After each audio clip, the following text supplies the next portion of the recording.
मित्रों, 25 मई को world thyroid day मनाया जाता है। मैं डॉक्टर केपी चंद्रा आज 25 मई को थायराइड के विषय में जागरूकता लाने हेतु थायराइड हार्मोन और थायराइड के इंटरप्रिटेशन के बारे में कुछ जानकारियां देना चाहता हूं। भारतवर्ष में थायराइड हार्मोन से जुड़ी हुई बीमारियां काफी कॉमन है और एक एस्टिमेट यह बताता है कि लगभग 4 से 5 करोड़ लोगों में थायराइड की बीमारियां पाई जाती हैं। अगर हम एडल्ट पॉपुलेशन को देखें, मतलब 18 वर्ष से ज्यादा आयु वाले लोगों में, तो लगभग 10% लोगों में थायराइड की बीमारियां हैं। और थायराइड की बीमारियों में मुख्यतः हाइपोथायराइड मतलब थायराइड फंक्शन का कम काम करना ज्यादा कॉमन है, और हाइपरथायराइड भी एक अलग बीमारी है जिसमें थायराइड फंक्शन ज्यादा काम करता है। थायराइड हार्मोन, थायराइड ग्लैंड जितनी जरूरत है उससे ज्यादा काम करता है, तो उससे भी शरीर में दिक्कतें होती हैं। अब एक समय था जब आयोडीन डिफिशियंसी के कारण हमारे देश में थायराइड हार्मोन का सिक्रीशन कम होने के कारण ग्वाइटर मतलब घेघा की बीमारी होती थी। हाइपोथायराइडिज्म काफी कॉमन था, बट जागरूकता अभियान के कारण थायराइड रिप्लेसमेंट नमक में हुआ, तो अब हम लोग यूजुअली थायराइड रिप्लीट कंडीशन में हैं। तो अब जो थायराइड की बीमारियां यूजुअली हमारे देश में हैं वो ऑटो इम्यून डिजीजेस के कारण, मतलब थायराइड ग्लैंड का डिस्ट्रक्शन हो रहा है अपने सेल में, ऑटो इम्यूनिटी के कारण, उसके कारण थायराइड डिस्ट्रक्शन हो रहे हैं और वो काफी कॉमन है। अब थायराइड ग्लैंड की बीमारियों के कारण हमारे शरीर में बहुत प्रकार की तकलीफ होती है, और थायराइड की बीमारियां जो कि हाइपोथायराइड ज्यादा कॉमन है, उससे डायबिटीज, ब्लड प्रेशर, हार्ट की बीमारियां, कोलेस्ट्रॉल की बीमारियां, ये सारी चीजें बहुत कॉमन पाई गई हैं। और नॉन कम्युनिकेबल डिजीज के रूप में भी थायराइड की बीमारियों को माना जाएगा। हम लोग आज थायराइड हार्मोन के संदर्भ में समझें। एक अवेयरनेस के तहत थायराइड के रिपोर्ट्स यूजुअली हमारे पास आते हैं, बहुत जगह चेकअप होता है, थायराइड के रिपोर्ट हमारे पास आते हैं। तो थायराइड के रिपोर्ट का क्या मतलब होता है, हम यह समझें, इसकी आज मैं कोशिश कर रहा हूं। तो सबसे पहले एक थायराइड हार्मोन का रेगुलेशन कैसे होता है। थायराइड हार्मोन का सिंथेसिस थायराइड ग्लैंड से होता है, जो कि अपने आप में एक रेगुलेशन में है पिट्यूटरी ग्लैंड के। और पिट्यूटरी ग्लैंड हाइपोथैलेमस के रेगुलेशन में होता है। तो हाइपोथैलेमस से थायरोट्रोपिन रिलीजिंग हार्मोन निकलता है, जो कि एंटीरियर पिट्यूटरी से थायराइड स्टिमुलेटिंग हार्मोन को रिलीज कराता है, और थायराइड ग्लैंड से थायराइड हार्मोन रिलीज होते हैं। अब यह एक निगेटिव फीडबैक मैकेनिज्म से ऊपर कंट्रोल करता है, तो ये एक डायनेमिक कंट्रोल में रहता है और एक बहुत ही फाइन नंबर में होता है। अब इन सब चीजों में टीएसएच एक ऐसा हार्मोन है जो बहुत ही सेंसिटिव हार्मोन है, और T3 T4 हार्मोन में अगर थोड़ा सा भी वेरिएशन होता है तो टीएसएच हार्मोन में बहुत ज्यादा अंतर पड़ता है। तो नॉर्मली अगर हमें थायराइड हार्मोन और थायराइड हार्मोन के रिपोर्ट्स का इंटरप्रिटेशन करना है तो टीएसएच हार्मोन के इंटरप्रिटेशन पे हमें ध्यान देना चाहिए। नॉर्मली अगर थायराइड ग्लैंड सही से काम नहीं करता है तो आप देखेंगे कि एंटीरियर पिट्यूटरी में फीडबैक मैकेनिज्म गड़बड़ होगा, तो टीएसएच का सिक्रीशन ज्यादा होगा।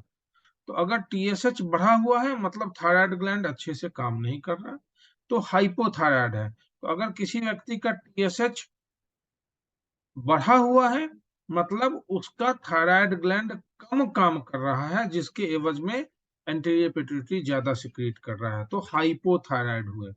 और अगर किसी का थायराइड ग्लैंड ज्यादा काम कर रहा है तो निगेटिव फीडबैक मैकेनिज्म होगा, तो टीएसएच का सिक्रीशन एंटीरियर पिट्यूटरी से कम हो जाएगा, तो उसको थायरोटॉक्सिक स्टेट बोलेंगे।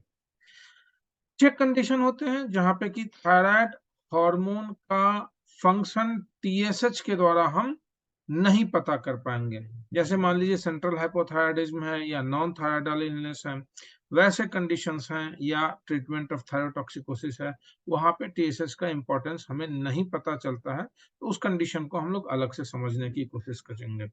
अब एक हम लोग नॉर्मल एल्गोरिदम समझते हैं कि सिंपल अगर एक रिपोर्ट हमारे पास आया है, इसमें हम वेरिएशंस के बारे में नहीं सोचेंगे, लेकिन अगर नॉर्मल वेरिएशंस अगर हम सोचते हैं तो हमारे पास एक व्यक्ति आया है, इसका टीएसएच हमने देखा, टीएसएच अगर नॉर्मल है तो हम मानेंगे कि थायराइड फंक्शंस नॉर्मल है।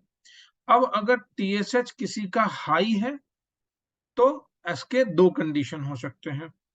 हाई टीएसएच में T4 उसका नॉर्मल है या लो है।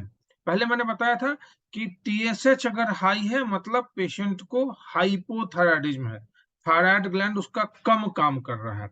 अब ये दो कंडीशन में हो सकता है।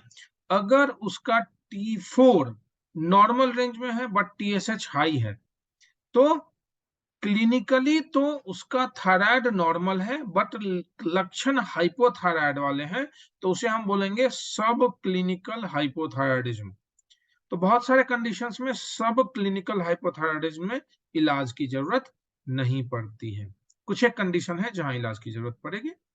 अब अगर पेशेंट का फ्री T4 कम है और टीएसएच ज्यादा है तो ये फ्रैंक हाइपोथायरायडिज्म है, और ऐसे में पेशेंट को हाइपोथायरायडिज्म के सारे लक्षण भी मिल रहे होंगे और पेशेंट में थायराइड रिप्लेसमेंट मतलब थायराइड हार्मोन के इलाज की भी जरूरत पड़ेगी, और इसे हम क्लिनिकली हाइपोथायरायडिज्म बोलेंगे। दूसरा कंडीशन अब आते हैं हाइपरथायरायडिज्म। अगर टीएसएच लेवल लो है, टीएसएच लेवल लो मतलब थायराइड ग्लैंड ज्यादा काम कर रहा था, उसने फीडबैक मैकेनिज्म दिया एंटीरियर पिट्यूटरी पे, और एंटीरियर पिट्यूटरी पे टीएसएच का सिक्रीशन कम हो गया, तो ये हाइपरथायरायडिज्म है। अब हाइपरथायरायडिज्म के दो कंडीशन है। फ्री T4 अगर हाई है तो हाई है मतलब हाइपरथायरायडिज्म है, टीएसएच लो है तो ये क्लिनिकली हाइपरथायरायडिज्म हो गया।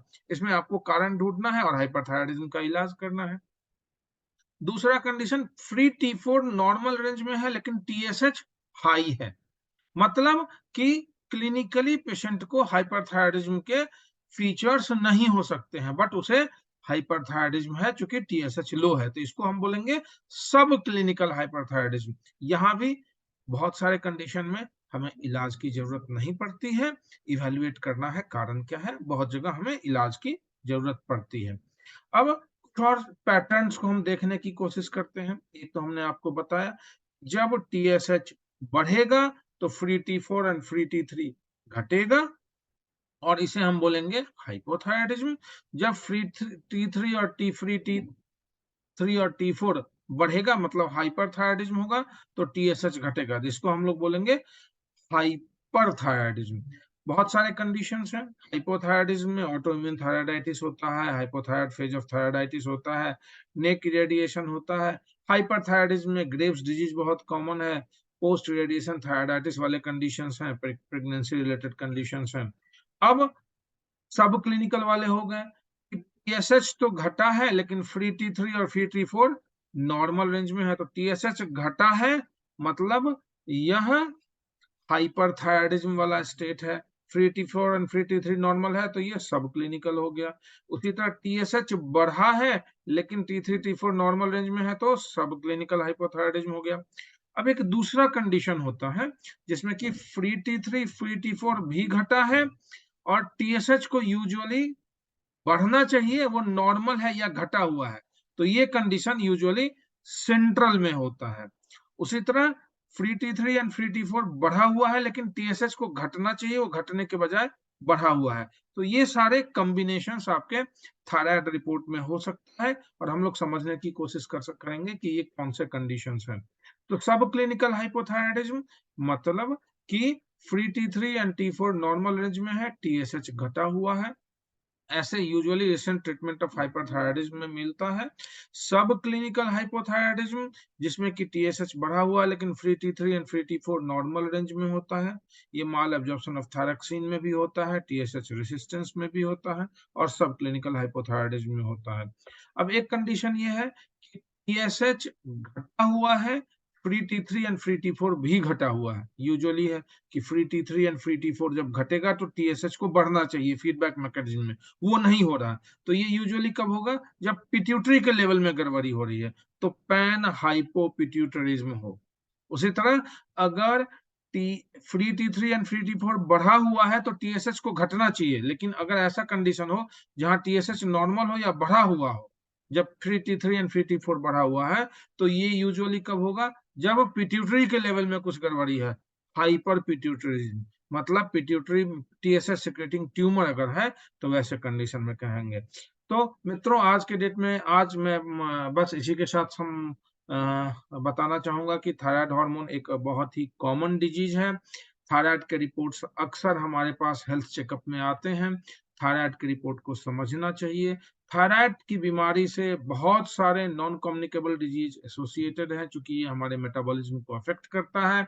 इससे हमारे ब्लड प्रेशर, डायबिटीज, कोलेस्ट्रॉल, मोटापा, बोन की बीमारियां, सभी चीज एसोसिएटेड हैं।